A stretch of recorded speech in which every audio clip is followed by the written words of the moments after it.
जाफर। इस पूरे इतिहास की दुर्घटना को मैं एक विशेष नजर से देखता हूं। मैं कई बार ऐसा सोचता हूं कि क्या मीर जाफर को मालूम नहीं था कि ईस्ट इंडिया कंपनी से दोस्ती करेंगे तो इस देश की गुलामी आएगी। मीर जाफर जानता था इस बात को।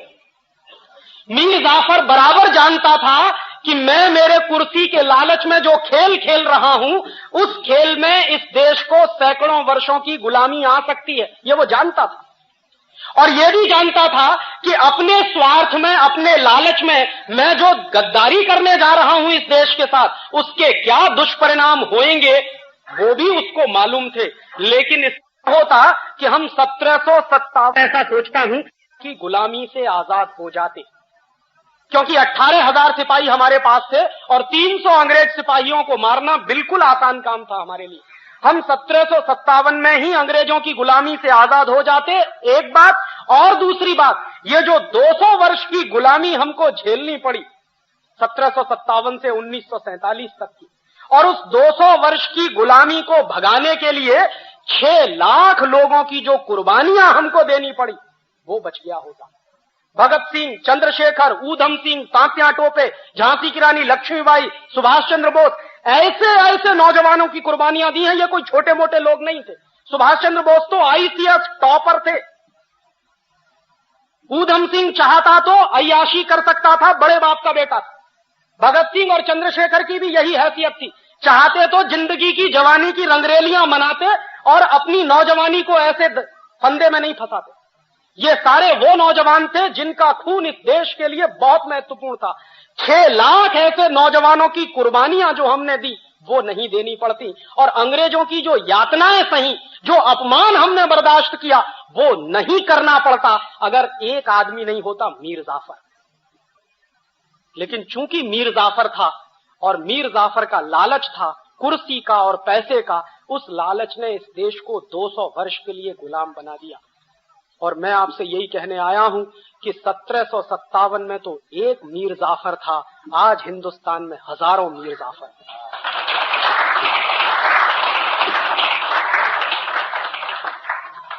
जो देश को वैसे ही गुलाम बनाने में लगे हुए हैं जैसे मीर जाफर ने इस देश को गुलाम बनाया। मीर जाफर ने क्या किया था? विदेशी कंपनी को समझौता किया था बुला के, और विदेशी कंपनी से समझौता करने के चक्कर में उसको कुर्सी मिली थी और पैसा मिला था। आज जानते हैं, हिंदुस्तान का जो नेता प्रधानमंत्री बनता है, हिंदुस्तान का जो नेता मुख्यमंत्री बनता है, वो सबसे पहला काम जानते क्या करता है? प्रेस कॉन्फ्रेंस करता है और कहता है, विदेशी कंपनी वालों, तुम्हारा स्वागत है, आओ यहां पर। और बराबर इस बात को याद रखिए, ये बात 1757 में मीर जाफर ने कही थी ईस्ट इंडिया कंपनी से कि अंग्रेजों, तुम्हारा स्वागत है, उसके बदले में तुम इतना ही करना कि मुझे कुर्सी दे देना और पैसा दे देना। आज के नेता भी वही कह रहे हैं, विदेशी कंपनी वालों, तुम्हारा स्वागत है। और हमको क्या करना?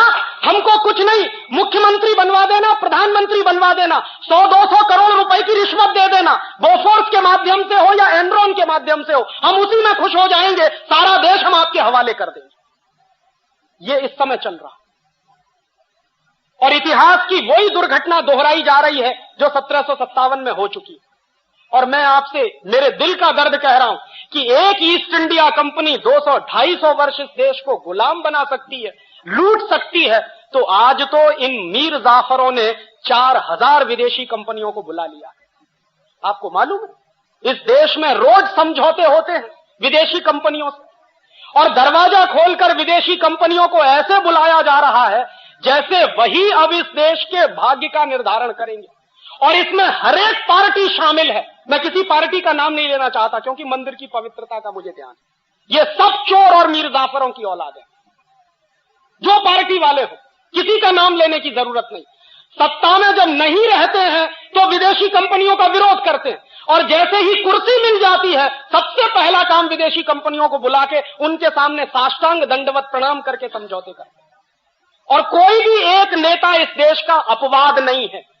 हर पार्टी को इस देश में राज चलाने का मौका मिला है, किसी को कम, किसी को ज्यादा, और हर पार्टी ने एक ही सबूत दिया है, विदेशी कंपनियों को ज्यादा से ज्यादा बुलाओ। जानते क्या होता है?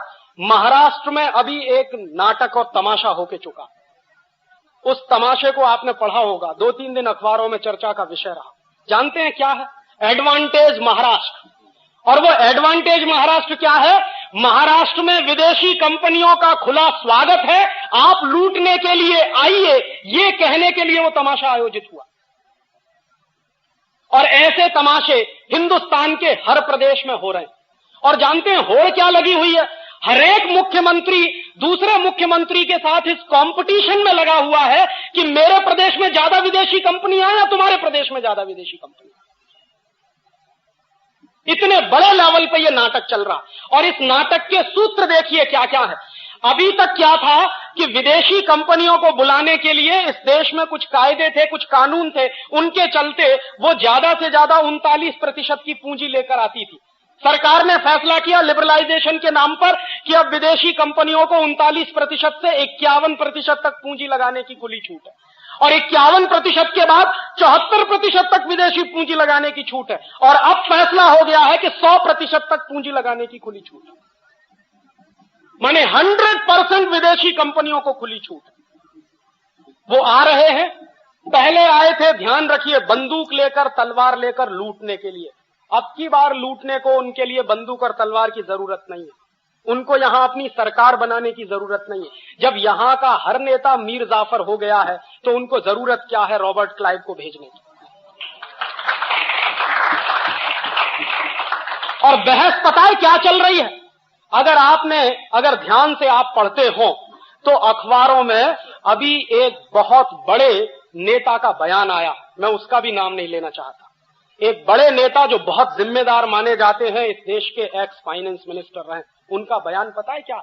उनका ये कहना है कि हरेक पॉलिटिकल पार्टी के एमपी को पार्लियामेंट के अंदर विदेशी कंपनियों का एजेंट बनने की खुली छूट मिलनी चाहिए। ये उनका बयान है। और क्यों? क्योंकि हमको दलाली खानी है हर एक कंपनी से। तो हिंदुस्तान में दलाली खाने की खुली छूट मिलनी चाहिए। और इस खुली छूट को देने के लिए अगर कोई कानून बनाना पड़े तो वो कानून हिंदुस्तान के पार्लियामेंट को बना लेना चाहिए। ये बयान एक बहुत बड़ी पार्टी के बहुत बड़े नेता जो वित्त मंत्री रह चुके हैं उनका है। ये कहना है कि हिंदुस्तान में जितनी विदेशी कंपनियां आती हैं, हर विदेशी कंपनी की दलाली करने की हमको छूट मिलनी चाहिए। माने ये मीर जाफर के भी बाप हो गए। और ये वो लोग हैं जो एक तरफ कहते हैं भारतीय संस्कृति और दूसरी तरफ पार्लियामेंट के अंदर उनका एक एमपी बोलता है कि हर विदेशी कंपनी से दलाली खाने की हमको छूट मिलनी चाहिए। ऐसे हिंदुस्तान में 540 एमपीज बैठे और हर एमपी अगर एजेंट हो गया है विदेशी कंपनियों का और कुछ हो गए हैं देशी कंपनियों के, और इन एजेंटों ने पता है क्या है, पूरे देश को एक कंपनी बना दिया है। जैसे कंपनी को चलाते हैं वैसे ही देश चला रहे हैं। जो मन में आता है वो कानून बना देते हैं। हिंदुस्तान में विदेशी कंपनियों ने कहा कि हमको लूट की खुली छूट चाहिए, इसके लिए फेरा कानून खत्म करो। सरकार ने तय कर लिया कि फेरा कानून हटा देंगे। विदेशी कंपनियों ने कहा कि हमको लूट की खुली छूट करने के लिए एमआरटीपी कानून की जरूरत नहीं है, हटाइए। सरकार ने फैसला किया कि एमआरटीपी कानून हटा देंगे। विदेशी कंपनियों ने कहा कि हमारे ऊपर इनकम टैक्स ज्यादा लगाया जाता है, हमारे ऊपर इनकम टैक्स कम करना चाहिए। सरकार ने फैसला किया 40% वाला इनकम टैक्स 10% कर दिया। विदेशी कंपनियों ने कहा कि हमको कैपिटल गेन टैक्स में छूट मिलनी चाहिए। भारत सरकार ने तय किया 40% वाले कैपिटल गेन टैक्स को 20% कर दिया विदेशी कंपनियों के। और उसके बाजू में दूसरी तरफ जो स्वदेशी लोग हैं, जो भारतीय लोग हैं, उन पर टैक्स बराबर बढ़ाना। विदेशी कंपनियों पर टैक्स की छूट है लेकिन भारतीय लोगों पर टैक्स बढ़ाना। अगर आपकी कंपनी है तो आपको कैपिटल गेन टैक्स देना पड़ेगा 40%। अगर विदेशी कंपनी है तो उसको कैपिटल गेन टैक्स देना पड़ता 20%। अगर आपकी कंपनी है, हिंदुस्तानी कंपनी है, स्वदेशी कंपनी है, तो आपको कॉर्पोरेट टैक्स देना पड़ेगा और उसके साथ इनकम टैक्स देना पड़ेगा। विदेशी कंपनी है तो उन पर कॉर्पोरेट टैक्स की भी छूट है और इनकम टैक्स की भी छूट है। और कुछ क्षेत्र तो ऐसे हैं जिसमें भारत सरकार ने यह तक फैसला कर लिया है कि अगर विदेशी कंपनी झूठे को लिखकर दे दे कि हम 100% एक्सपोर्ट करेंगे, तो 5 से 10 साल तक उनके ऊपर कोई टैक्स नहीं लगेगा, टैक्स हॉलिडे हो।